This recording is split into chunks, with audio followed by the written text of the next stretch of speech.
Good evening. My name is Bill Herbert. I'm proud to be a distinguished lecturer and the executive director of the National Center for the Study of Collective Bargaining in Higher Education and the Professions at Hunter College.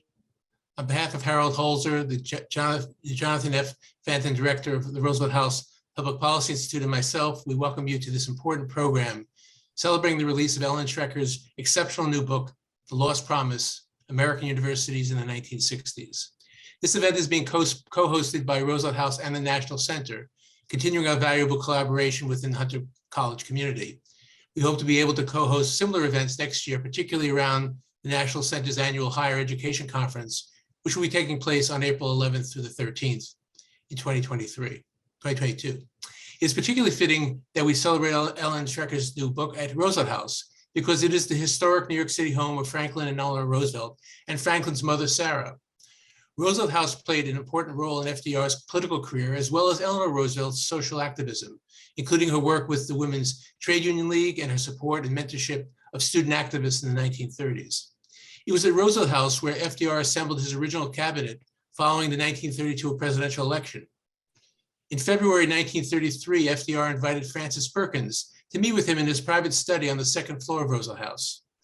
During that fateful meeting, FDR asked Perkins to become the first female Secretary of Labor.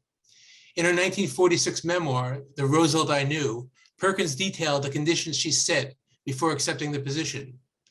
She insisted that FDR agree to support federal labor legislation and economic improvements, including federal unemployment relief, a public works program, a federal minimum wage and maximum hours, Social Security, and the abolition of child labor. All essential elements of what we now refer to as the New Deal. In 1941, after Sarah Roosevelt's death, the house was purchased for use by Hunter College, and since 2010, following major renovations, it has functioned as Hunter College's Public Policy Center, offering programs in public policy and human rights. Tonight's discussion will focus on Ellen Schrecker's rich new history of higher education during what she references as the long 1960s. It's fair to say that it is one of the best accounts of faculty involvement in social movements of that era, and also provides valuable insights into the differing responses by faculty and administrators to student activism. The book has already received high praise from notable scholars. Noam Chomsky has stated that the book, quote, unravels many of the complexities of those turbulent times and their dramatic impact on American society and culture, end quote. Similarly, Duke historian Nancy MacLean has described the book as, quote, peerless illumination of the era that so shaped our own, end quote. Now let me introduce our distinguished panel. Ellen Schrecker is a retired history professor at Yeshiva University and a leading scholar on McCarthyism and the domestic Cold War. My first introduction to Ellen's scholarship was her groundbreaking 1986 book, No Ivory Tower, McCarthyism and the Universities, which contains a vivid, detailed, and sober analysis of the devastating impact of McCarthyism on American higher education. Her other books include Many Other Crimes, McCarthyism in America, Cold War Triumphalism, Exposing the Misuse of History After the Fall of Communism, and The Lost Soul of Higher Education, Corporatization, The Assault on Academic Freedom, and the End of the American University, which was published in 2010. I met Ellen for the first time in 2015 when she accepted the National Center's invitation to participate in a panel discussion on the history of collective bargaining in higher education as part of our annual conference held at the CUNY Graduate Center. Earlier this year, Ellen again participated in the National Center's annual conference on a panel that traced the history of social unionism in higher education from the 1930s to today. With the release of her new book, Ellen has now published 3 books on higher education, which is starting to be referenced as the Schrecker trilogy. Her trilogy provides important historical context concerning collective bargaining in the academy. No Ivory Tower provides the context, but did not address the destruction during the domestic Cold War of the earliest faculty collective bargaining relationships in the United States. They included first contracts negotiated by the CIO at the New School, Howard University, and Hampton Institute. The Lost Promise covers the decade when academic collective bargaining resumed, with both faculty and graduate assistants unionizing. Her book, The Lost Soul of Higher Education, describes the conditions in higher education has led to the substantial growth in unionization over the past decade, particularly among non-tenure track faculty and graduate assistants. Because today's book launch is being conducted virtually, Please look for a link in the chat function, which will allow you to purchase the Lost Promise with a discount from the University of Chicago Press. Now, joining Ellen on the panel today to discuss the Lost Promise is Robbie Cohen. Robbie is a professor of history and social studies at NYU Steinhardt School of Culture, Education, and Human Development. His scholarship focuses on politics, higher education, and social protest in the 20th century America. His books include Dear Mrs. Roosevelt, Letters from Children of the Great Depression, a volume of children's correspondence sent to Eleanor Roosevelt at the White House between 1933 and 1941, describing their problems and requesting her help, including at least one seeking financial aid to attend college. Robbie is also the author of Freedom's Orator, Mario Savio and the Radical Legacy of the 1960s, as well as his exceptional When the Old Left Was Young, Student Radicals and America's First Mass Student Movement, 1929-1941, a book that explores Eleanor Roosevelt's support for the college student movement and its leaders during the 1930s. Our third panelist will be Paul Lauter, who is the Alan K. and Gwendolyn Miles Smith Professor Emeritus of Literature at Trinity College. Paul is a former president of the American Studies Association and is general editor of the groundbreaking Heath Anthology of American Literature. In his informative recent memoir, Our 60s, An Activist History, Paul describes his activities and experiences during the long 1960s. The following quote from Paul's book provides a nice summary of his involvement during that era and beyond. Paul writes, quote, I participated in the 1964 Mississippi Freedom Schools, got arrested in Montgomery during the March from Selma, worked full-time for a number of peace and anti-war organizations, sat in on the terrace of the Pentagon, joined my students in street actions, as well as in starting a chapter of the Students of Democratic Society, ran a community school in Washington, helped organize a call urging men to resist the draft, co-founded the Feminist Press, and became the statewide vice president of his teachers union. For scholars and students of the 1960s, Paul has compiled an archive at Trinity's Watkinson Library that includes materials relating to organizations he helped found and participated in, including Resist, a group that coordinated faculty support for student draft resistance and opposition to the Vietnam War. So tonight's panel will start with Ellen, who will set forth the genesis and thesis of her book. Following Ellen, we will hear comments and questions from Robbie, and then Paul about Ellen's book and thesis. At about 6:50, we will move to questions from the audience. During the course of tonight's discussion, please submit your questions through the Q&A function at the bottom of your screen. Now, Ellen, will you please proceed? This is a great honor for me, and I'm so pleased that we were able to recruit both Paul Lauter and Robbie Cohen, who are among the stars, I think, of the sort of academic world in the 60s in their own ways as, what can we say, participant observers and analysts. I mean, I'm very fortunate in being able to have a conversation with them. So anyhow, how did this book get written? Whatever its title, its real title is A Political History of American Higher Education During the Long 60s. And it is the middle volume of the so-called Schrecker trilogy on politics of higher education in the 60s. The first one, No Ivory Tower, really developed out of my realization when I was teaching a small course in freshman composition at Harvard that about the 1950s, that there was no book on McCarthyism. Nothing I could assign my students. It was crazy. So being a little brave and probably silly, I decided I would write such a book.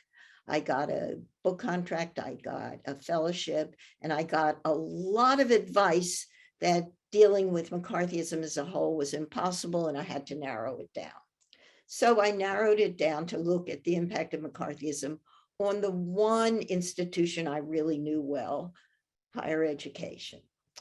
Then after No Ivory Tower was published, I went back and wrote the big book all about McCarthyism, and did several more and talked a lot about McCarthyism. But by the end of the 20th century, that vein had played out, at least intellectually for me.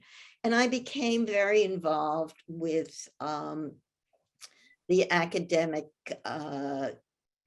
issues of academic freedom with the American Association of University Professors. I edited their magazine, Academe. And as I sort of accumulated knowledge of what was going on within the contemporary academy, I put together a book, The Lost Soul of Higher Education, that looked at how the university was somehow beginning to crumble. Being a historian, of course, I wanted to look at the background, what had brought this crisis to American higher education at the end of the 20th century. And assumed I knew plenty about the 50s. I knew not very much about the 60s, though I had lived through that. And I had assumed that somebody had written a book about higher education in the 60s.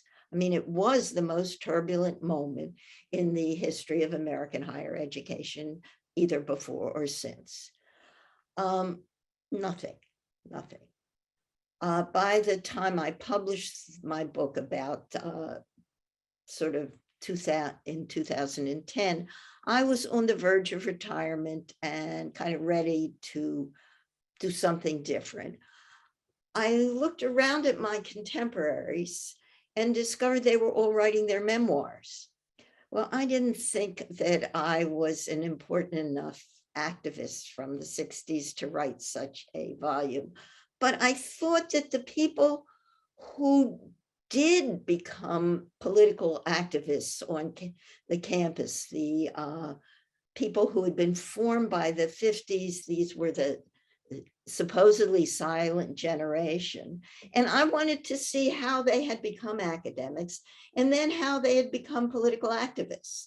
So I interviewed a lot of people, Paul especially. And as I looked at their experiences, I realized that I couldn't really look at just this one group of academic radicals. I had to look at the broader academic community within which they were immersed. And I shifted my focus from that small cohort of radicals, first to faculty members in general. And then I realized I really had to expand the inquiry to the entire academic community. And what I found when I did that there was really one overall arching theme, which was the way in which the universities responded to two phenomena. One was the enormous expansion of higher education during these years, and the other was, no surprise, the impact of the main social and political movements of the 60s. And it's important to realize that what we're looking at during this period is an institution that had adopted a new mission in the aftermath of World War II. It had been transformed from an elite to a popular institution, had become, I think, the quintessential institution of Cold War liberalism that was supposedly designed to solve many of America's social problems by serving as the main engine of social and economic mobility. It was also, many people within the academy believed, the quote unquote golden age of higher education. It was characterized by enormous expansion. Enrollments doubled and tripled in size. Over 1,000 new universities and colleges were founded. New types of students and faculty members from different ethnic backgrounds, different social classes entered the campus. And many schools began to upgrade themselves, putting a greater emphasis on research than teaching. They became more intellectually competitive.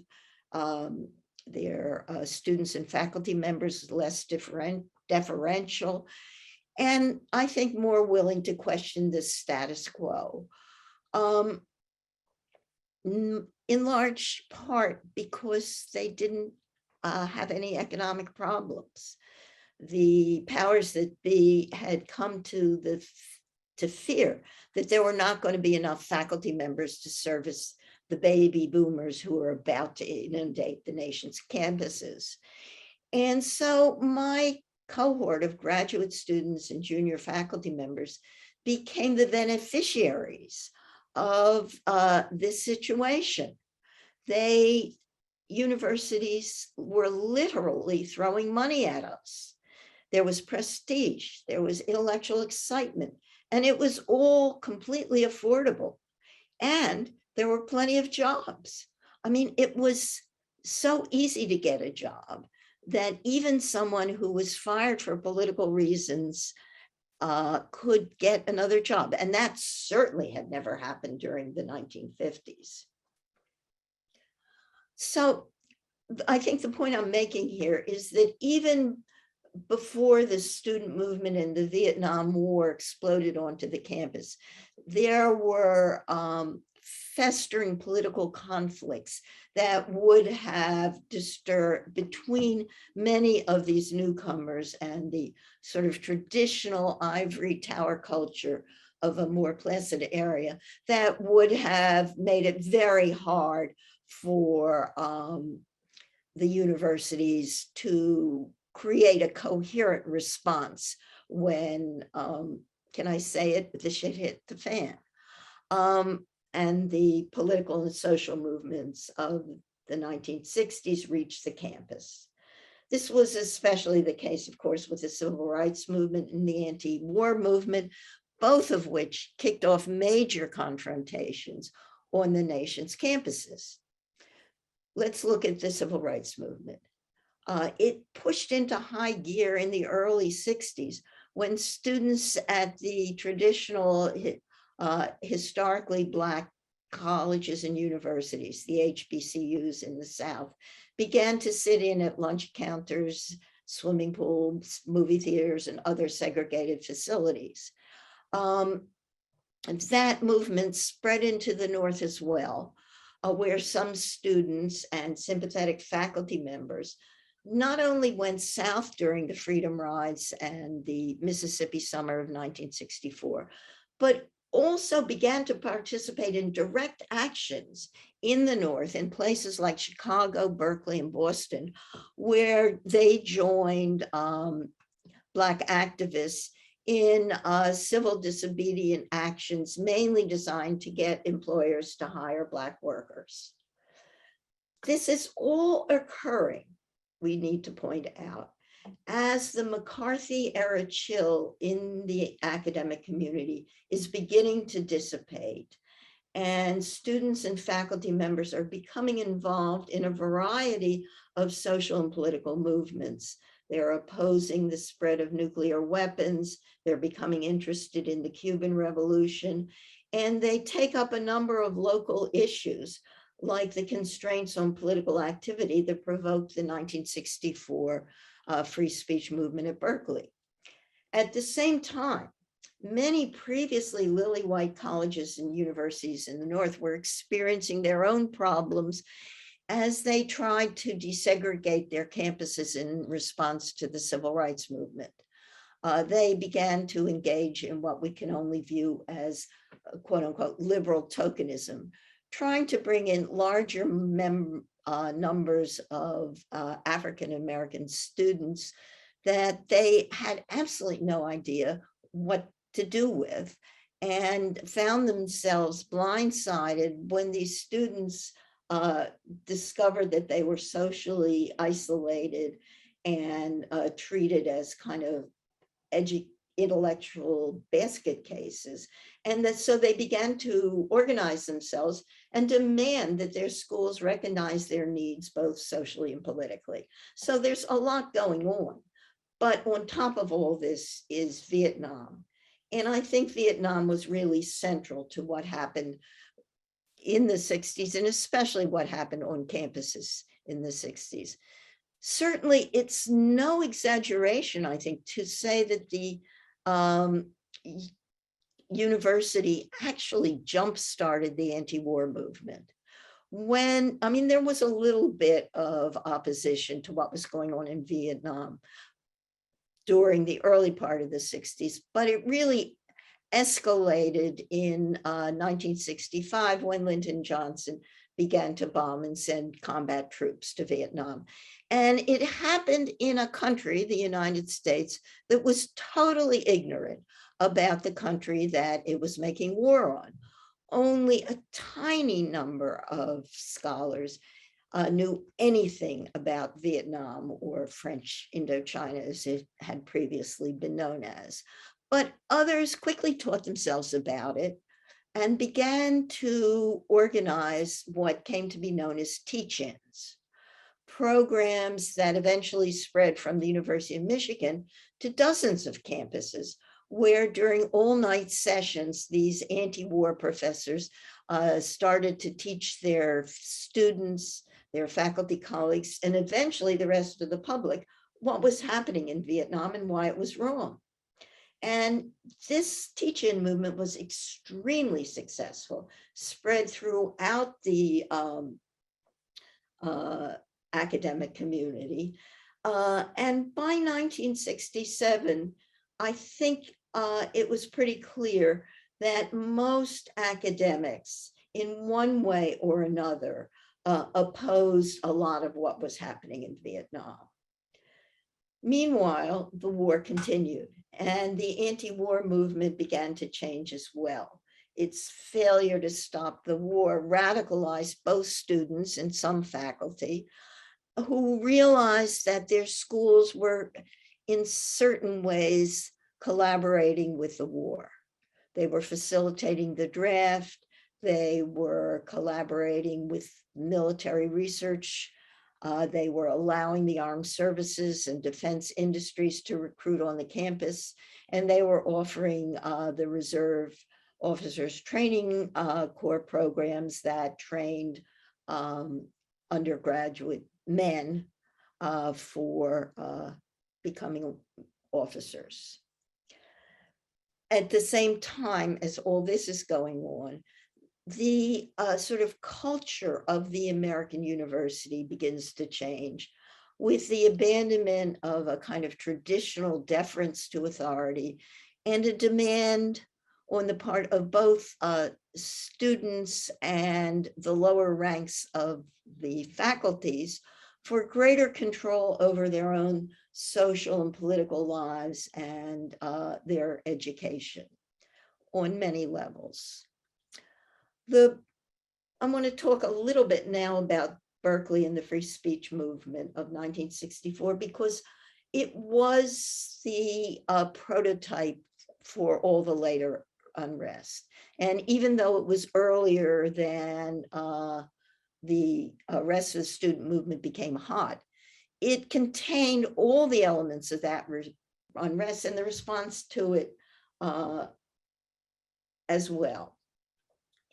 The first thing I want to stress, and I hope I stress it enough in the book, is how incredibly unprecedented what happened at Berkeley and then throughout the rest of the decade was. This had never, ever happened before. It was the first time that students outside the South engaged in political dissent and nonviolent civil disobedience on their campuses against their own school's policies. And at Berkeley and elsewhere, nobody in charge knew what to do. Not the students, not the faculty, and most importantly, not the administrations. And when students disrupted their institutions and troubles broke out, what the American people were seeing was an institution throbbing with confusion, spinning out of control, and doing so over issues that were completely upsetting. Now, University of California was both typical and unique. It was typical because it was an important and large public university. It important, prestigious, so it would attract media attention, large because it contained a critical mass of politically radicalized and faculty and students who could bring out hundreds of people to protest, unlike smaller schools or in other areas where you only got a handful of students and not a lot of attention. It was also important, and this is something I discovered as I was kind of reading about Berkeley, was that a number of the nation's most prolific and important public intellectuals were directly involved with the troubles in Berkeley. Seymour Martin Lipset, Nathan Glazer, David Reesman. These people were in Berkeley, Reesman across the bay and at Stanford, but they were right there, and they believed that they could solve all the problems for the students. And they were somewhat upset when the students didn't take their advice and mentorship.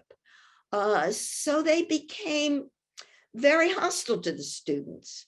That for refuse and ultimately refused to take their rather reasonable demands for greater political freedom and for having a say in their own educations and social lives. They wouldn't take those demands seriously. Instead, they demonized the students. They created a scenario for student revolt that was to nominate the mainstream. I mean, they were publishing articles week after week in the New York Times Sunday magazine, insisting that students were irrational, opposed Western civilization, and were out to destroy the universities within which they were trashing, I guess. I don't know. Most faculty also opposed the student unrest. Even those on the left were upset by the kinds of tactics that the students were engaging in. But most faculty members really, really wanted to remain uninvolved. They wanted the trouble to end. They tended usually to support their administrations, except if they were so rigid and called in the police, which led to violence and usually made everything much worse. And the administrations were in a terrible spot as well. Remember, they had no precedents. And they were under enormous pressure from politicians, from trustees, and from the public to crack down. And on many campuses, as the troubles escalated, splits began to develop within the faculty. There were liberal factions against moderate factions against conservatives, and it was clear that solidarity was not going to occur. At the same time, there were splits between the faculty and the administration that were raising questions about governance. The faculty actually thought that they had more power than they really did. And so, no surprise, among other things, they began to unionize. Meanwhile, outsiders who never seemed to have gotten a sympathetic view of the students got us, reacted to the sensational portrayal of them in the mass media, rampaging through the campuses, occupying buildings, and turning the university into some kind of anarchistic mess. That a number of these schools were being protested against by Black students brings up issues that we still see today in the opposition to, say, the Black Lives Matter. So how did all of this play out? I think I'm not exaggerating to say that we can trace the decline in support for the university from the widespread opposition to the campus unrest to the problems of today. I have to confess here that I don't go into this backlash against the academic community in sufficient detail in the book. This is simply because the book kept getting longer and longer and longer. And by the time I was going to deal with the aftermath of the 60s, it was already much too big. And I decided I had to drop 2 chapters, one on post-60s reforms, mainly curricular and governmental reforms, and the other on the backlash. The public and many politicians turned against the universities, which once respected, now were viewed as seedbeds of opposition to American values. And during the height of the student unrest, Congress and the state legislatures came up with dozens, perhaps hundreds of laws directly affecting students and faculty members. And it was clear that the 60s as well.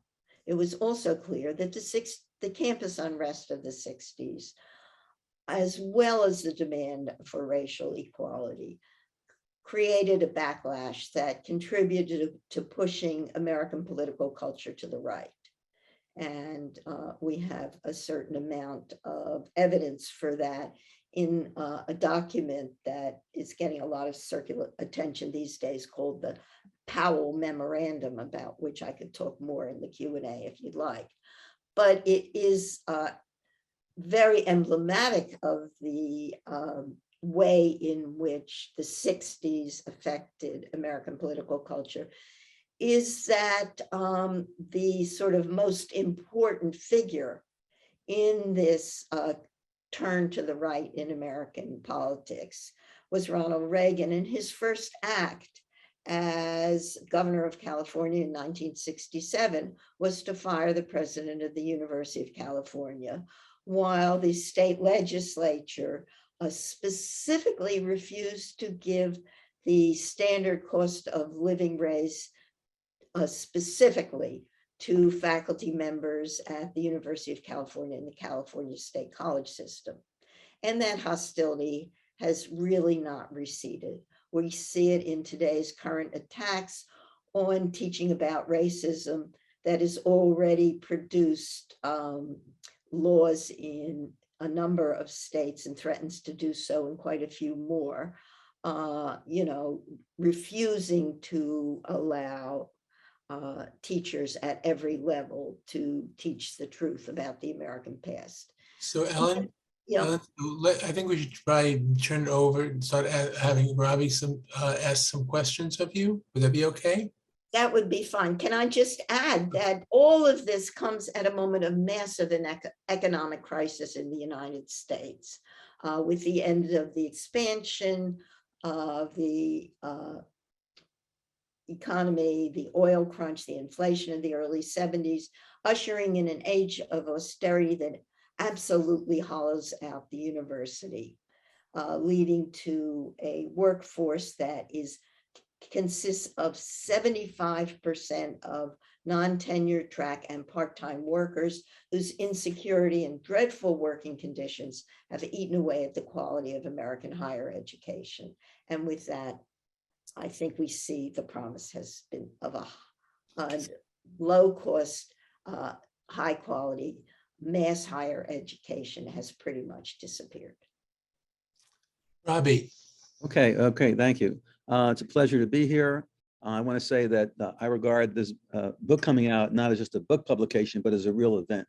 And that's because of the kind of work that Ellen has done over the years. I just want to say, I initially came into contact with Ellen Strecker back when I was an undergraduate at SUNY Buffalo in the 1970s. And this long before, the internet or Google searches. She had somehow found out that I had written a paper, an oral history paper, on a professor who had been a communist at Harvard in the 30s as a grad student, and then had been demoted and was in danger of being fired because he wouldn't inform for one of the House red hunting committees. And doing the paper was a bit traumatic for me because he hadn't spoken about this. This professor, he's a philosophy professor named William Perry, hadn't spoken about this since the McCarthy era.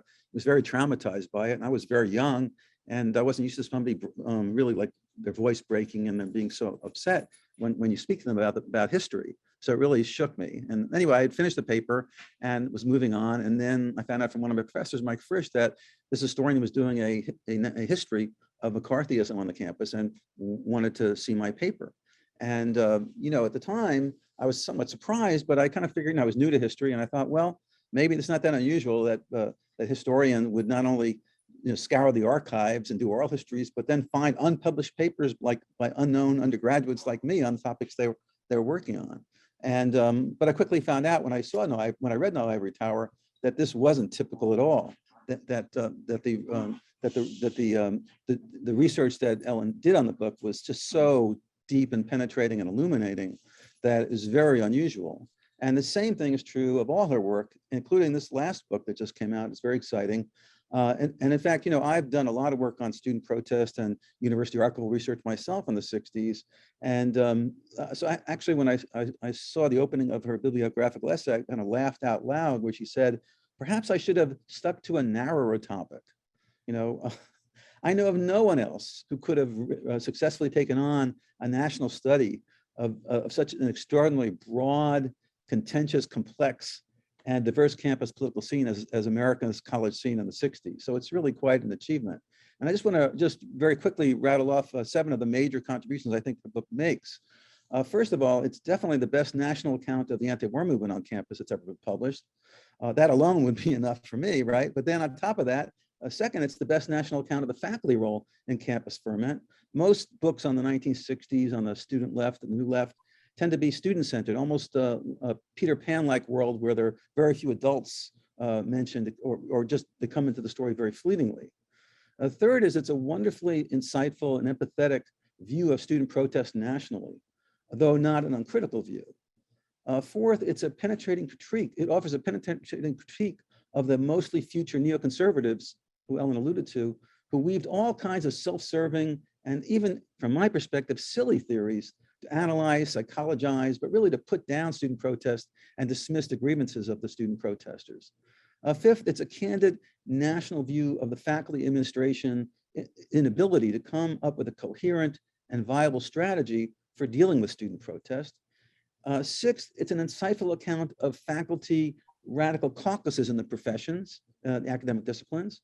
And last, but certainly not least, which Ellen ended with, a very provocative thesis, which I don't entirely agree on, linked to the title of the book, about the lost promise of higher education as sort of backlash to the 60s when it came back to bite higher education during the period of economic crisis. In other words, a kind of a declension thesis, which I'll say a little more about later on.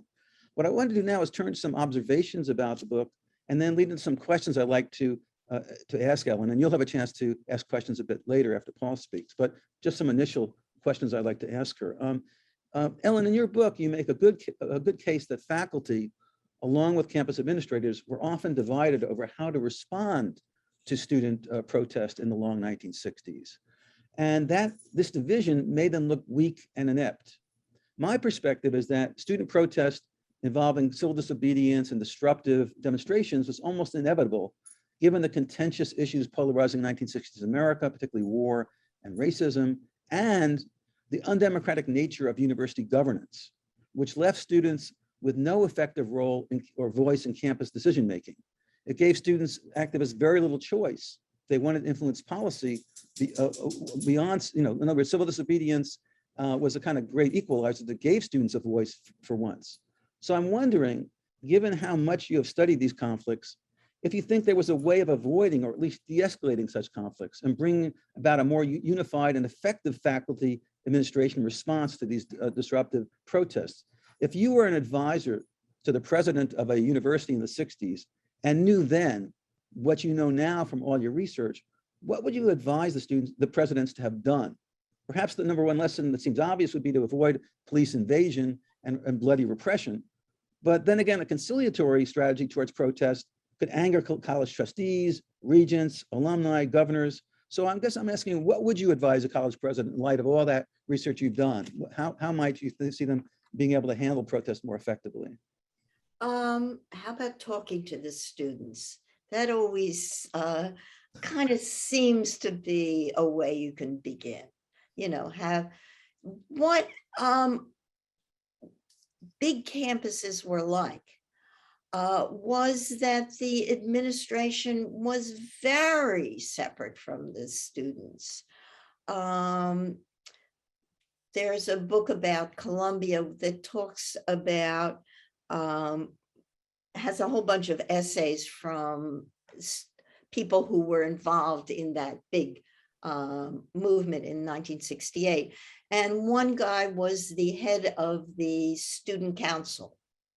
And he said that to his knowledge, nobody from the student council had ever talked with the president. There was never any contact between the high administration and the student body. They didn't, and what's significant is that the faculty members who were closest to these students were then called in. They had been sort of very marginalized as the student movement begins to accelerate in the late 60s. But when there's trouble in their campuses, then they call in the faculty reds, to try and broker something, but that's too late. The fact of the matter is that what's interesting, of course, is that the students ultimately got what they wanted. In other words, they weren't asking for something crazy. They weren't trying to destroy Western civilization. Black students just wanted to have Black studies taught at their campuses. It had been taught before in the 1930s on the historically Black colleges and universities, and then had been dropped when those schools thought they were going to upgrade their educations and so adopted lily white curricula. But what the students were asking was not something that was going to disrupt the campus. It was going to democratize it. And there was no reason I don't know, really, why some of these people were so rigid. I think also it has to do with the fact that they were used to being able to decide things unilaterally, and they didn't like to be in the same room with the students. It was sort of insulting to have to make decisions with them, to take them into consultation. Mario Salva used to say you could feel like they wanted to get out of that room. They didn't want to be there with you because they feel like that this is their purview. They shouldn't have to talk to you. So I think you're right. I think that's one of the main factors. Yeah. So I think we should move to Paul and hear from Paul and his comments and questions. I have a little something of a different perspective that I'd like to lay on the table.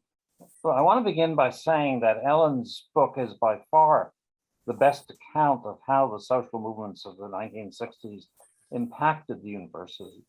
That makes it one of the best accounts of those social movements, since universities were a primary terrain for the doings of what we call the movement. In the 1930s, progressive activists sought primarily to organize workers in heavy industries. That's where the folks who needed change and might move to achieve it were found. But as documents like the 1962 Port Huron Statement, the primary manifesto of SDS, the Students for Democratic Society, as the Port Huron Statement illustrates, many 60s activists regarded the campus and not the factory as the main ground for recruitment, as well as a base of campaigns for change. That focus applied to the anti-war movement and the student movement, which helped give it force, and even in a lesser extent, in some respects, of the civil rights movement and the nascent feminist movement as well, for good reasons and bad. For one thing, a college degree led into playing fields far more interesting and valuable, not to say potentially powerful, than most existing alternatives. Academic training and the degree to which to prove it led to a devaluation of other forms of work and workers, and to the subsequent rage of those outside this privileged purview, not to speak of addiction. But the PMC, the professional managerial class, was on the rise. To join it, one needed credentials, which colleges and universities would provide.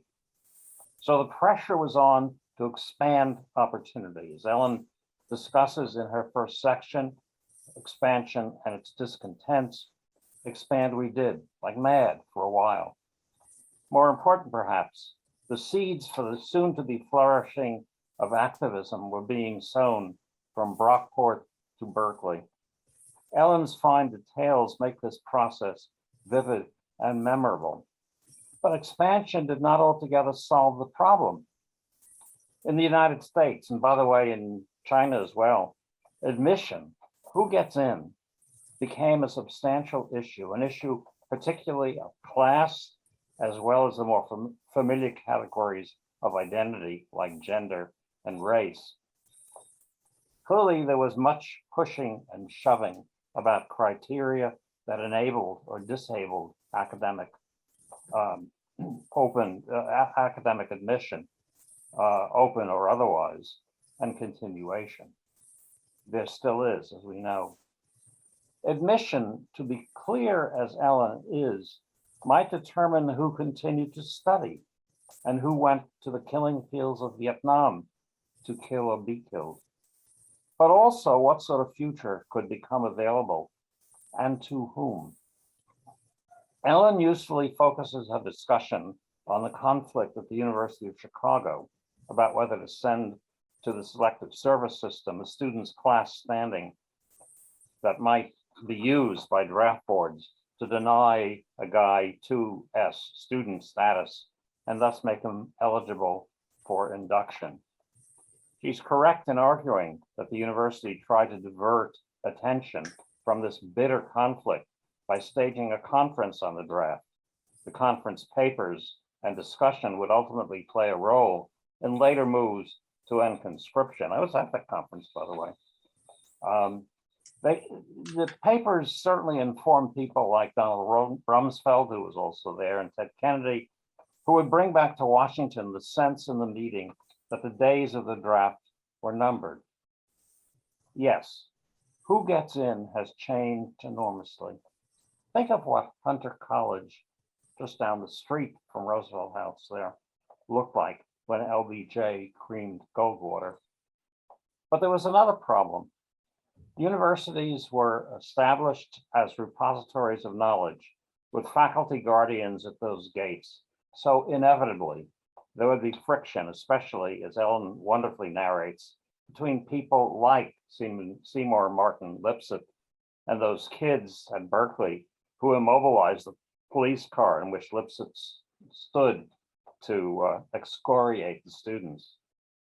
Metaphorically, in that scene, we have in the incident a paradigm of the conflict between the existing curriculum and its defenders like Lipset and the demand for change.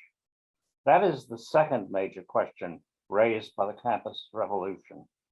In addition to who gets in, what was learned, or at least studied there, and how.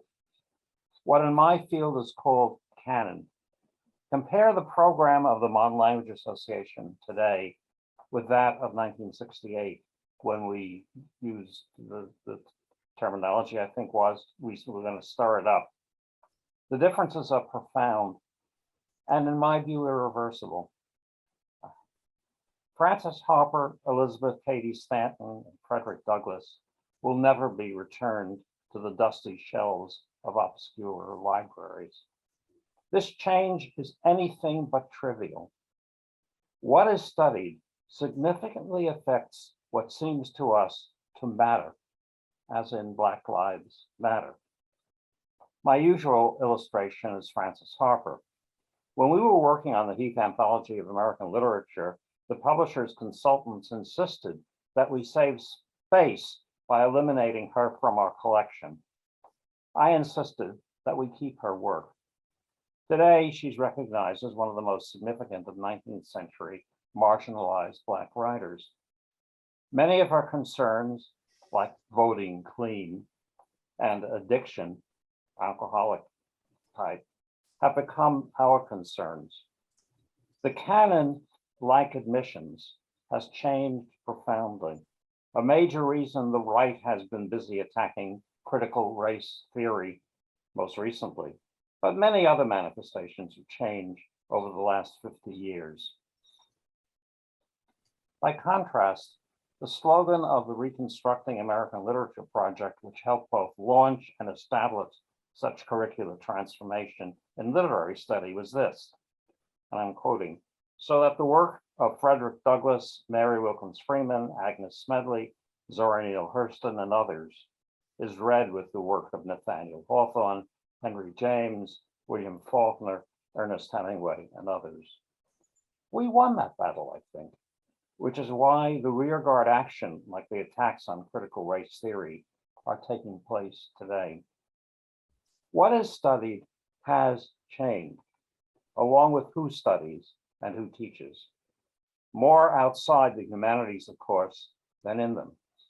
Yes, as Ellen said, the working conditions for teaching as well as studying have deteriorated in universities, as in most areas in America. Very unevenly, by the way, since there are places of which that just isn't true. And here I suspect I do differ somewhat from Ellen. But unlike some of my comrades in the New University Conference, I never thought the revolution was upon us, nor that university education would have a bright, unblemished future. I thought, and here's what I thought and still think, establish what we can while we can and continue the struggle. So have things declined? Of course. They have, in my view, also advanced. So that's the thoughts that I wanted to put on the table. We go from here. Thank you, Paul. So now we're going to be turning to questions from the audience. Mac Barrett from Roosevelt House will be reading the questions to the panelists. And then after the question from the audience, we'll turn back to Ellen for final words. Mac? Thanks, Bill. Thanks, Bill. Yes, we have a few good questions here that I'll share with the panel now. The first I'll read is from Hunter College professor of history, Donna Haverty-Stack. Donna says, Ellen, you argued that the student movements of the 1960s were unprecedented. Can you, or perhaps Robbie, address how the anti-war movement on college campuses in the 1930s was not an earlier form of such widespread protest? How were the two movements similar? How were they different? Briefly. Briefly. Well, actually, this is a question for Robbie. He is the leading expert on student movements, including the 1930s. So you want to take it? Sure, sure, Ellen. Basically, it was a mass movement. It was the first mass student movement in the United States. What's different was that the 60s movement used civil disobedience on campus. That was very rarely done on college campuses in the 30s. So I would just say that, yes, very important precedents were established in that era of old left led student protest, but it was not as disruptive tactically as and also, by the way, in the 30s, it had to compete with the labor movement, all the other types of mass movements that were going on. Whereas in the 60s, with the freedom movement, the anti-war movement being connected to the Black freedom movement and the anti-war movement connected to the campuses were more central. There was more of an adult left in the 30s. So even though there was a mass movement in the 60s, it didn't dominate the headlines the way that it did in the 1960s. That's not to say it's not significant. It's just a different scale, I think, and different, more moderate tactically. Okay, a comment and then a question from Michelle Nickerson. Michelle says she's very interested in the relationship between the faculty and students, which really makes her excited to buy the book. In her own study of the Catholic left, which she says Ellen is familiar with, there were two generations, the baby boomers, some students, most dropouts, and an older generation before the war. They were the mentors who launched raids of draft boards. My question for Ellen, if not faculty, was there an elder generation of mentors on campuses? Yes, there were. What I discovered was that there were, McCarthyism really did a big number on an entire generation of leftists, but there were a few little oases, as it were, of progressivism that somehow came in under the radar. Places like the University of Wisconsin, where you know, all the students there were taking history courses. It was amazing. They had a very strong history department, and one that developed a critique of American imperialism during the Cold War that was absolutely broke the sort of standard Cold War consensus, and was very important and influenced lots of students. There was Herbert Marcuse at Brandeis, and Brandeis was an unusual school in the sense that it was a brand new school. It didn't have any traditions, and it was a kind of home for brilliant people who couldn't get jobs anywhere else. And I was told by one of the people I interviewed, Michael Walzer, who had been a undergraduate at Brandeis in the 1950s, that he felt Brandeis in the 50s was like Berkeley in the 60s. So there were places where there were left-wing faculty members who did mentor left students. Another place was Cornell. Some of the scientists there were very influential. So you could see little nodules that did sort of quietly work through the after the 1950s, and then come out when mass movements begin on the campus. Okay, John McAuliffe says this is a marvelously needed book, and he asks how much attention is still paid on campuses to the Vietnam War, the anti-war movement, and veterans. As we approach the 50th anniversary of the end of the war, can we expect a resurgence of interest? And he adds, the Vietnam Peace Commemoration Committee is trying to help that happen. As is John McAuliffe, who took me all around Vietnam a few years ago. I don't really think this is a question that I can answer, mainly because I haven't been on a campus. I'm retired. I haven't been teaching for almost 10 years, and I don't think that I would be able to assess how much interest there is in the Vietnam War. Maybe Robbie can do that. Yeah, I would just say, I think just in general, there isn't as much interest in foreign policy and anti-imperialism as there is in domestic issues at the moment. I think that, you know, there's a lot of debate about why that is, was the draft or whatever. I don't think there's no interest, but there isn't, you know, the country's been at war since the beginning of the century, and yet there hasn't been mass protest on campuses. And so I think it's really a struggle to get students involved in those issues. I'm not saying it can't be done, but I think it's very difficult when there are so many, you know, American democracies coming unglued at home. So I think it's like the recent pullout from Afghanistan didn't really generate much of anything among students on campuses. So I think, and maybe again, you can connect that to the draft. There's lots of possible explanations for it, but I think, you know, I really think the work on the commemoration, the looking back on Vietnam is very important, but I think it's going to be a big struggle in this context. Oh, indeed it is. Hunter Professor Tony Picciano asks, can any of you comment on the role that local government officials played during the 1960s that pitted college administrators against students? As an example, here at CUNY and specifically City College, President Buell Gallagher was caught in a political maelstrom in 1969 with politicians such as John Lindsay, Adam Clayton Powell, and Mario Biaggi took opposing positions that put Gallagher in an almost untenable position.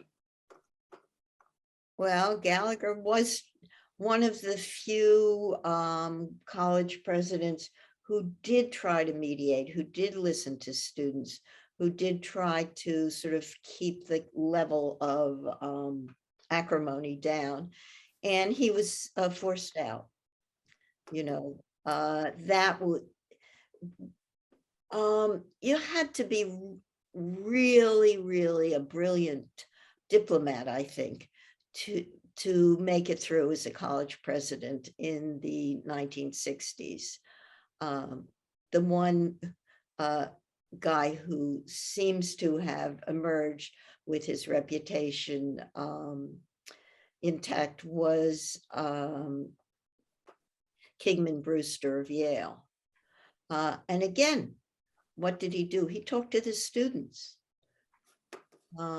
He really did, and he kept a lid on. And of course, he was Yale. It was a very wealthy private university. People who were the leaders of public schools had a much harder time. I mean, we can look at probably the most, could we call it, most chaotic school in the country, San Francisco State, where there were not just pressures from people like Reagan and his trustees on the right, but like the mayor of San Francisco wanted to negotiate with the students, and Reagan wanted to send the cops in so that there are conflicts within local politics every bit as much as there were between universities and politicians. I would also add that Would be in some useful. college towns, like eventually the students organized to have a role in student, like Paul Soglin at the University of Wisconsin. There were places where students began to organize to have influence in local communities. And don't forget, at the end of the 60s, the long 60s, we got the 26th Amendment. And that was also another expression of an electoral strategy as well. So I think it's true that I think there's a lot of variety, but I also think there was some really significant organizing going on around, trying to have some impact locally in college towns particularly. I think you need to look at some of the other institutions like Santa Barbara and Santa Cruz and Oberlin and so forth, and Wesleyan, to see how that got worked out. Some of it was the private colleges were more insulated, but in other cases it had to do with leadership, both among administrators and faculty, and they were successful in carrying out forms of change that were important to students. Okay, Bob Korstad and Jacqueline Hall say, Ellen, fabulous talk and look forward to reading the book. Do you consider in the book the movement's impact on institutions in the South in addition to the historically Black colleges and universities? Not as much as I should have. And actually, I realized at a certain point when the book was much too long that I really had to go down south and look in the archives of, say, Alabama State in Montgomery. And I did not, and regret it to this day. So I did, the story of what happened in the South is a story of an enormous amount of repression. And I know that Robbie has been looking at that more than I have. It's not, put it this way, this book could have been 3 times as long, easily. And there's a lot of stuff that clearly other scholars are going to have a great time working on. Yeah, I would just add that I think that on the southern side, we didn't have a chance to talk about the whole declension thesis, but I think the South, to me, it doesn't apply as well, the South, as it might in other places, because of where Southern universities were before the 60s, very provincial and segregated, and I think became more obviously more multiracial. And in other words, like, I think that the tale of decline, it does work to some degree nationally, but I think in the South, it's more problematic. So we didn't have time to, and by the way, this is not a big criticism because obviously you can't do everything in one book, but I think the South doesn't really kind of fit in a lot of ways within the overall narrative, not just in Ellen's book, but the general narrative that people think of with the 60s. I think the Southern 60s are pretty distinctive in ways I don't have time to get into. Jill Penn asks, with states underfunding higher education since the golden age of higher ed, could the federal government reverse this trend and start funding public higher education? Could do that. They could probably forgive student loans, which might be a very nice way of dealing with that. And of course, the advent of student loans was a way to punish institutions. It was giving the money directly to the kids, not to the institutions. Therefore, well, theoretically empowering these students, but in actuality, beginning the process of plunging them into rather severe debt. So, you know, wouldn't it be wonderful if they just gave them the money? Yeah, the student loans acted both the way in which you were pointing to, but also as a way of capturing students and preventing them from doing what their peers of 30, 40, 50 years ago had done. When you have a big student loan debt, you're not, what are you going to do? You're going to get a job, and you're going to get a job that you can pay off your debt. There's also, I would say, in terms of student organizing, has a big impact. Like when I teach the free speech movement, my students at NYU cannot believe that they have, 12-hour meetings and they fell asleep and worked up the next day. They're so overscheduled because they have to pay off their loans that they can't even imagine having that kind of time. And so it's such a different world. And, we can talk about whether or not that's intentional, but it certainly has the impact of making student organizing much more challenging when students have to work. I mean, when I tell them how little Berkeley cost in the 60s compared to what they're paying at NYU, they just about fall out of their chairs. And so I think this has political implications as well as economic implications that are really, really major. Yeah, whenever I taught the 60s, I always just would teach it by telling them, about my apartment near Harvard Square, where I had, what was it? I didn't have central heating. I didn't have a sink in the bathroom. I had to brush my teeth at the kitchen sink. It was 5 blocks from the Harvard Square. It was really centrally located in a perfectly safe neighborhood. And it cost $60 a month, and I had a roommate.